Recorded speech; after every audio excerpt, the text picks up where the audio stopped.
تازه او ډیر په زړه پورې خبر د افغانستان د کرکټ ملي لوبډلې احسان جنت هم میدان ته راووت. دا چې احسان جنت کوم کار کړی او ولې د خلکو زړونه وګټل پوره معلومات را سره په دغه ویډیو کې وګورئ. ګرانو مینوالو السلام علیکم. د افغانستان کرکټ ملي لوبډلې اوپنر بیټسمن او بهترین لوبغاړی احسان جنت هم په هیواد کې د نوي اوبا له وجې د رامنځته شویو ستونزو او په دې برخه کې زموږ د خوارو افغانانو د لاسنیوي لپاره له 200 کورنیو سره د بیلابیلو خوراکي توکو مرسته اعلان کړه.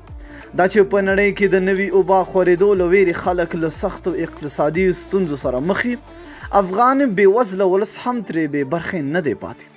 دا چې دا مهال زیاتره افغانان خپل ورځنیو کارونو او ژوند ته رسیدګي نشي کولی او تر ډیره په خپلو کورونو کې بند پاتې دي. نو په همدې نیت د افغان کرکټ ملي لوبډلې اوپنر لوبغاړی احسان جنت هم په دې سختو شیبو کې تر خپله وسه د بېوزلو لاسنیوی کوي. نو مننه چې ویډیو مو راسره ولیدله. تر بیا ښې چارې.